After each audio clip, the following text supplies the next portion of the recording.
तो मेरे प्यारे प्यारे बच्चों, कैसे हो आप लोग। आज मैं मनीष यादव आप सभी का कोबरा क्लासेस में स्वागत करता हूँ। आज हम लोग शुरू करेंगे केमिकल बॉन्डिंग। केमिकल बॉन्डिंग नाम का चैप्टर जो है केमिस्ट्री में बहुत ही इम्पोर्टेंट और बहुत ही बेसिक चैप्टर है। इसको पढ़े बिना आप समझ लीजिए कि आपकी केमिस्ट्री जो है बहुत वीक रहेगी जब तक आप इसको पढ़ेंगे नहीं। इसलिए ये पढ़ना बहुत ही आवश्यक है। तो प्यारे बच्चों, आज हम शुरू करेंगे केमिकल बॉन्डिंग, जिसका हिंदी में नाम है रासायनिक बंधन।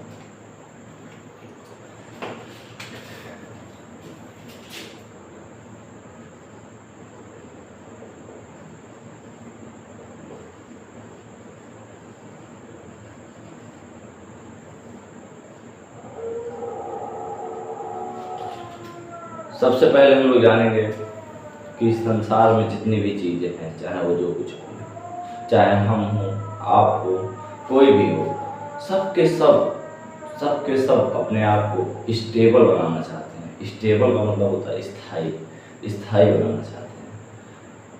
हम स्टेबल बनने के लिए हम आपको पढ़ा रहे हैं, पढ़ भी रहे हैं, और आप अपने आप को स्टेबल बनाने के लिए पढ़ रहे हैं।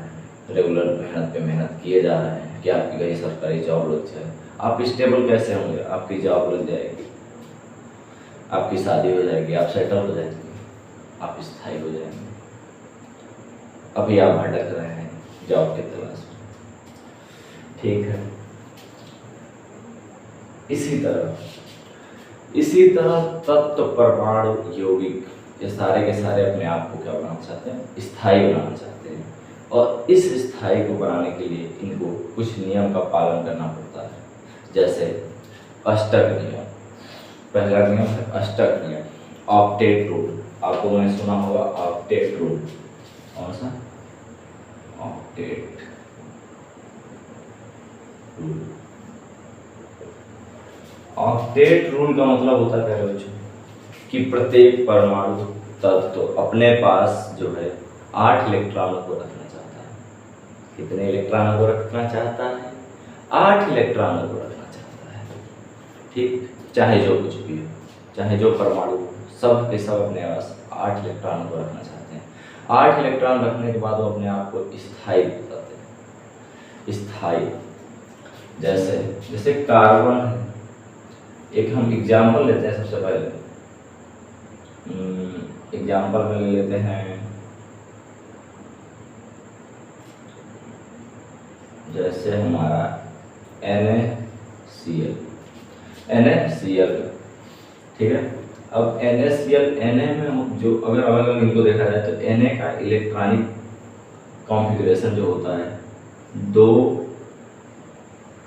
8 1, Cl का जो होता है 2 8 7। अब इन दोनों के इलेक्ट्रॉनिक कॉन्फ़िगरेशन में आप लोग देख रहे हैं कि यहाँ पे देखिए इसके बाहरी कक्षा में 7 इलेक्ट्रॉन है। ये स्थायी होने के लिए मैंने क्या कहा कि अष्टक नियम यानी कि ऑक्टेट रूल को कंप्लीट करना पड़ेगा। तो इसके बाहरी कक्षा में 7 इलेक्ट्रॉन है।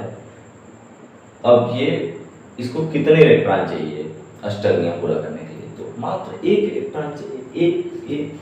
तो भैया 1 इसको इलेक्ट्रॉन चाहिए। और ये देखिए, इसको देखिए, सोडियम के पास जो है बाहरी कक्षा में यानी कि आउटर मोस्ट सेल में 1 इलेक्ट्रॉन है। तो इसको ऑक्टेट पूरा करने के लिए 1 इलेक्ट्रॉन अपना हटाना पड़ेगा, क्योंकि देखो 7 जोड़ने में ज़्यादा एनर्जी लगेगी, ठीक है। 7 जोड़ने में ज़्यादा, इससे अच्छा है कि 1 निकाल दो, है। तो यहाँ से हम लोग क्या करेंगे, 1 इलेक्ट्रॉन जो है ट्रांसफ़र कर देंगे किसको? Cl को। तो यहाँ पे +1 इलेक्ट्रॉन मैंने ट्रांसफ़र कर दिया किसको? Cl को। तो Cl के पास अब हो जाएंगे ट्रांसफ़र करने के बाद अब हो जाएगा यहाँ पे 1 इलेक्ट्रॉन बढ़ जाएगा, यहाँ पे हो जाएगा 8। कितना हो जाएगा? 8। अब देखिए ये बाहरी कक्षा में कितना हो गया? 8। अब Cl कहेगा कि हम स्थायी है। लेकिन परमाणु सबसे पहले जो हमारे एटम होते हैं न्यूट्रल होते हैं, क्योंकि उनमें इलेक्ट्रॉनों और प्रोटॉनों की संख्या बराबर होती है। शुरुआत में सारे के सारे परमाणु हमारे क्या होते हैं? न्यूट्रल होते हैं, क्योंकि हम लोग पढ़े हैं कि जितने इलेक्ट्रॉन होते हैं उतने ही क्या होते हैं? प्रोटॉन होते हैं। इसलिए सारे के सारे न्यूट्रल होते हैं। लेकिन यहाँ देखिए, अभी मान लीजिए यहाँ पे इलेक्ट्रॉन बराबर थे प्रोटॉन के, ठीक है, लेकिन एक इलेक्ट्रॉन बढ़ गया, तो बढ़ कौन गया? इलेक्ट्रॉन बढ़ गया। तो इलेक्ट्रॉन निगेटिव चार्ज होता है, इसलिए जो बढ़ गया उसका चार्ज यहाँ आ जाएगा निगेटिव चार्ज। प्रोटॉन क्या हो गया? कम हो गया, ठीक है, इलेक्ट्रॉन बढ़ गया और प्रोटॉन का कम हो गया। ठीक इसी तरह यहाँ पे क्या हुआ, एक इलेक्ट्रॉन चला गया, ठीक है, एक इलेक्ट्रॉन चला गया, गया कौन? इलेक्ट्रॉन, कमी हो गई। यहाँ शुरुआत में यहाँ भी इलेक्ट्रॉन और प्रोटॉन दोनों बराबर थे आपस में, लेकिन हुआ क्या कि भैया यहाँ से एक इलेक्ट्रॉन निकाल दिए और उसको दे दिए, तो भैया नाइंसाफी हो गई ना। जब नाइंसाफी हो गई तो किसकी संख्या बढ़ गई? यहाँ पे प्रोटॉनों की संख्या बढ़ गई। प्रोटॉन क्या होते हैं? प्रोटॉन पॉजिटिव होते हैं, इसलिए यहाँ पे Na पर पॉजिटिव आ जाएगा, क्या आएगा? पॉजिटिव। इतनी बात किसके समझ में नहीं आई? यही है हमारा अष्टक नियम कि सभी परमाणु अपने बाहरी कक्षा में 8 इलेक्ट्रॉन रखना चाहते हैं। देखिए, अब यहाँ से एक इलेक्ट्रॉन इसको उसको दे दिया, तो यहाँ से एक इलेक्ट्रॉन गायब हो गया। अब यहाँ भी देखिए 2 8 हो गया, और यहाँ देखिए 2 8 8 हो गया। बात समझ में आई? बहुत बढ़िया। इसको थोड़ा मिटाते हैं।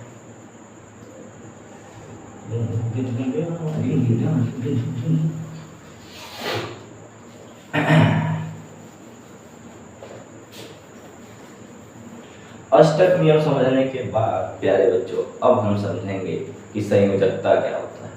संयोजकता जिसको वैलेंसी बोलते हैं। चला, संयोजकता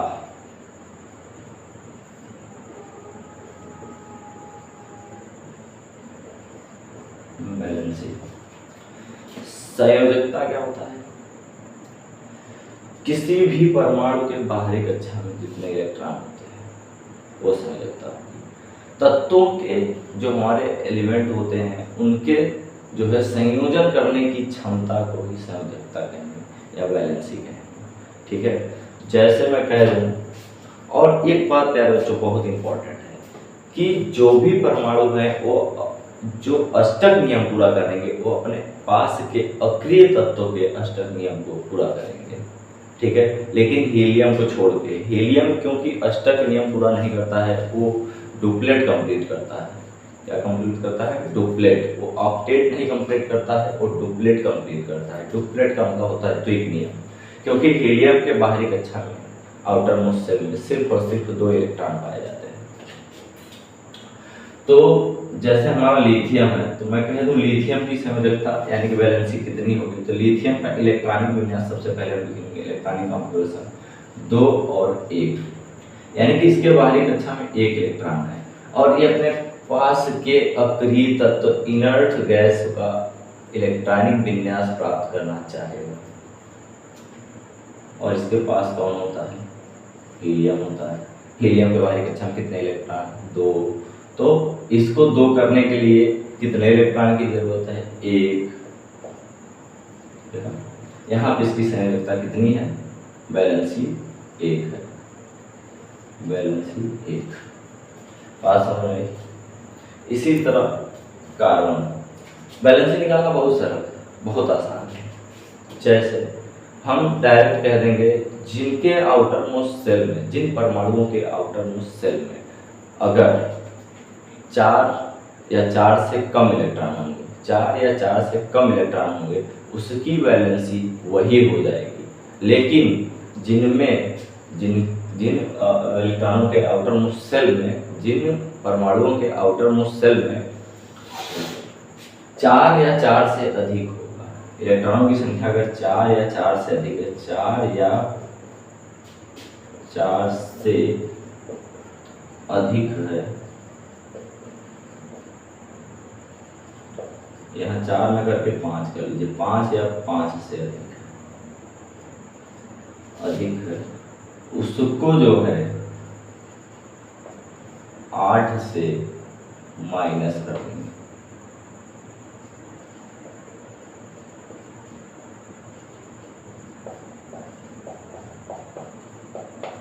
बहुत ही आसान। जैसे मैं कह दूं कि मेरे पास नाइट्रोजन, मैं कह दूं देखिए मेरे पास नाइट्रोजन है। नाइट्रोजन का एटॉमिक नंबर जो होता है 7 होता है। इसका इलेक्ट्रॉनिक विन्यास लिखेंगे तो 2 8 2 5 होगा, ठीक है, 2 5। आउटर मोस्ट शेल में कितने इलेक्ट्रॉन? 5 इलेक्ट्रॉन। तो क्या हो गया, 4 से ज़्यादा हो गया, यानी 5 या 5 से ज़्यादा। तो 5 से ज़्यादा हो तो क्या करेंगे, 8 माइनस 5 करेंगे, कितना आएगा 3। 8 माइनस 5 करेंगे कितना आएगा 3। तो नाइट्रोजन की संयोजकता कितनी हो गई, वैलेंसी कितनी हो गई, 3। वैलेंसी निकालना आ गया कि नहीं आ गया? उम्मीद करते हैं सबको आ गया।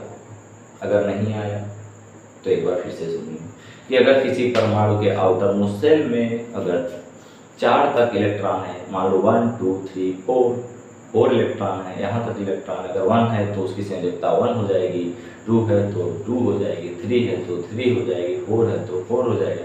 लेकिन अगर 5 है, 5 से ज़्यादा है, तो उसको क्या करेंगे हम लोग 8 से माइनस कर देंगे, ठीक है। इतनी बात समझ में आ गई होगी।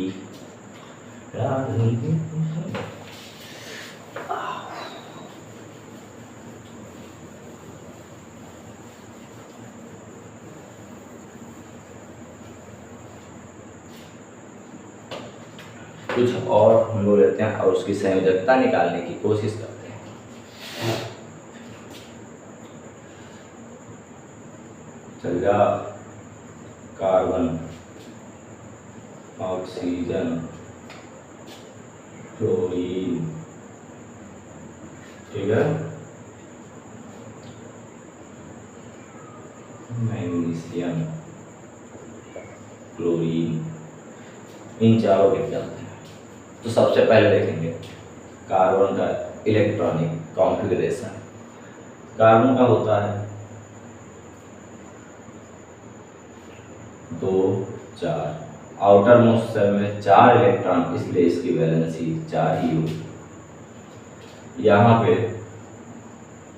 ऑक्सीजन में इसका इलेक्ट्रॉनिक कॉन्फ़िगरेशन होता है 2 6। यहाँ देखिए 8 से अधिक आएगा नहीं, बाहरी कक्षा में इलेक्ट्रॉनों की संख्या 8 से अधिक है कि, तो इसको क्या करेंगे, सिंपली 8 माइनस 6 करेंगे, आंसर आएगा। तो इसकी वैलेंसी 2 हो गई। वैलेंसी कितनी हो गई, 2 हो गई। वैलेंसी 2 हो गई। इसमें फ्लोरीन का जो होता है कितना होता है, 9। क्या एटॉमिक नंबर है, 9 होता है, समझे कि नहीं समझे? तो 9 होता है। तो इसमें क्या करेंगे, फ्लोरीन में सीधे 2 और ये हो जाएगा कितना, 9 करना है ना, तो 2 और कितना बचा, 7।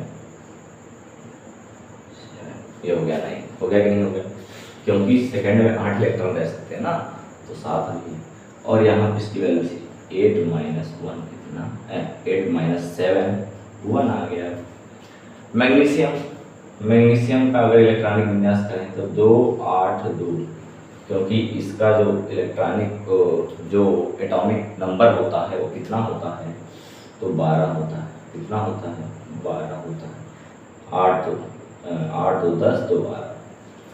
तो इसके बाहरी कक्षा में कितना इलेक्ट्रॉन, 2, तो 2 है तो यही संयोजकता हो जाएगा। ये 17 होता है, 2 8 7। अब ये 7 है तो 7 है तो क्या करेंगे भैया, 5 और 5 से ज़्यादा है ना, तो 7 माइनस कर देंगे, इसकी वैलेंसी 1 आ जाएगी। वैलेंसी निकालना सबसे आसान है। आ गया कि नहीं आ गया? बच्चा को आया कि नहीं आया? नहीं आया, आया होगा। चलिए आगे मिटाते हैं और पढ़ते हैं।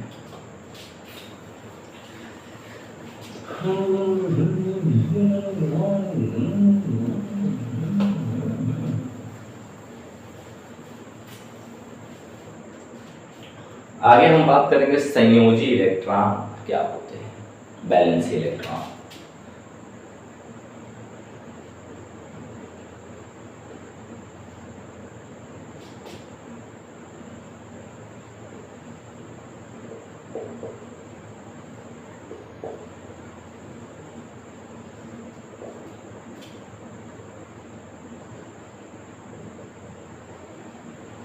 Balance electron. भैया तो समझिए, किसी भी परमाणु के सबसे बाहरी कक्षा में उपस्थित, सबसे बाहरी कोष में उपस्थित इलेक्ट्रॉनों की संख्या संयोजी इलेक्ट्रॉन कहलाती है, संयोजी इलेक्ट्रॉन कहलाती है। जैसे मैं कह दूं कि हमारे पास ऑक्सीजन है, तो ऑक्सीजन का इलेक्ट्रॉनिक विन्यास होता है 2 और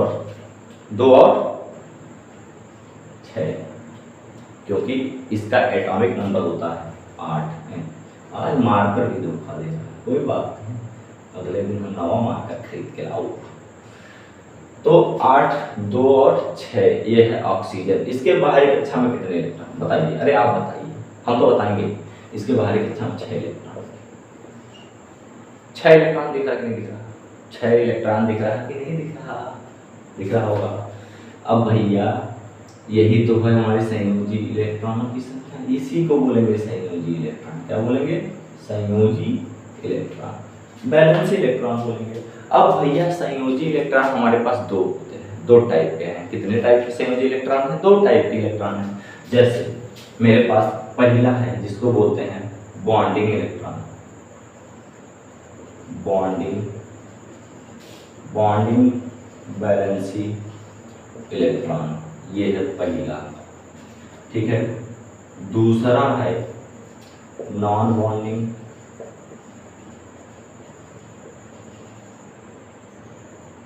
valency electron, bonding non bonding, bonding electron, non bonding electron, balance electron, ठीक है। बॉन्डिंग बैलेंसी इलेक्ट्रॉन उसे कहेंगे, यानी कि बैलेंसी इलेक्ट्रॉन के भी वे इलेक्ट्रॉन जो बॉन्ड बनाने की प्रक्रिया में, बॉन्ड बनाने के प्रोसेस में पार्टिसिपेट करेंगे, उसको बोलेंगे बॉन्डिंग बैलेंसिंग इलेक्ट्रॉन। जैसे मान लो हमारा ऑक्सीजन है, ऑक्सीजन में 6 इलेक्ट्रॉन है, और मान लो कि इसमें से 4 इलेक्ट्रॉन ने बॉन्ड निर्माण में, बॉन्ड फॉर्मेशन में पार्टिसिपेट किया, तो 4 इलेक्ट्रॉन यहाँ पे क्या हो जाएंगे? बॉन्डिंग हो जाएंगे। 2 ने नहीं किया तो 2 इलेक्ट्रॉन क्या हो जाएंगे? नॉन बॉन्डिंग इलेक्ट्रॉन कहलाएंगे। बात समझ में आई नहीं आई? बॉन्डिंग और नॉन बॉन्डिंग इलेक्ट्रॉन समझाने के लिए मैं सबसे पहले एक एग्जाम्पल लूँगा, जिससे आपको और क्लियर हो जाएगा कि बॉन्डिंग इलेक्ट्रॉन और नॉन बॉन्डिंग इलेक्ट्रॉन क्या होते हैं।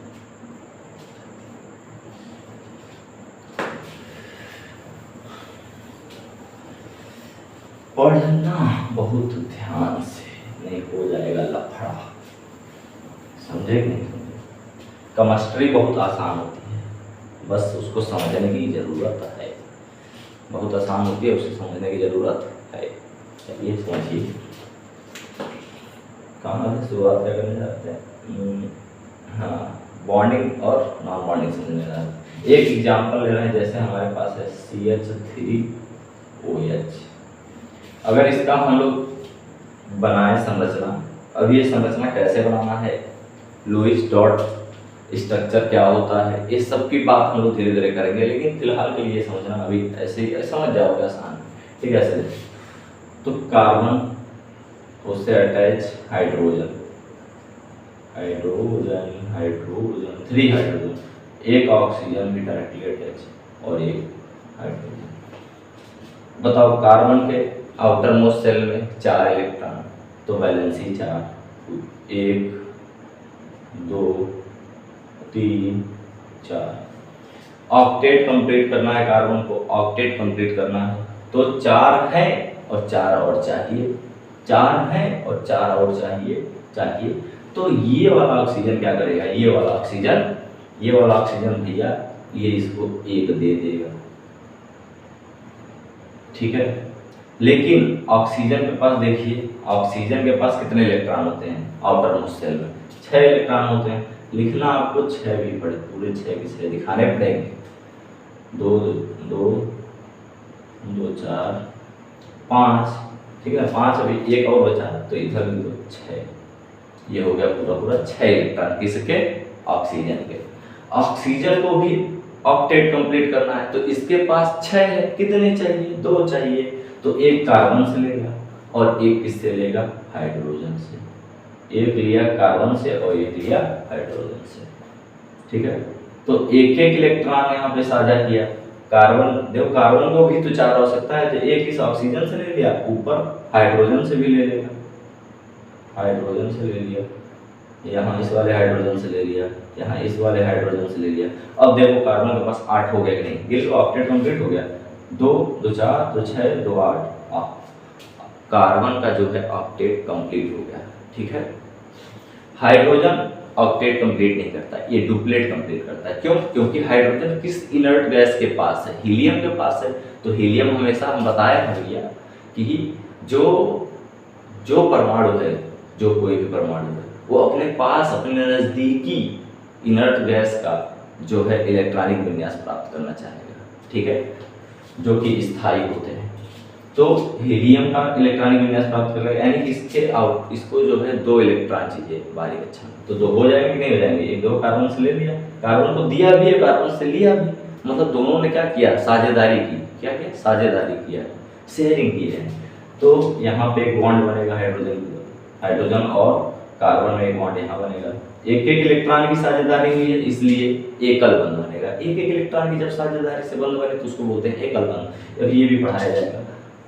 ये देखिए यहाँ बॉन्ड, यहाँ भी हाइड्रोजन को 2 करना है, तो एक ऑक्सीजन से ले लेगा और ऑक्सीजन एक हाइड्रोजन से ले लेगा, दोनों शेयरिंग कर लेंगे।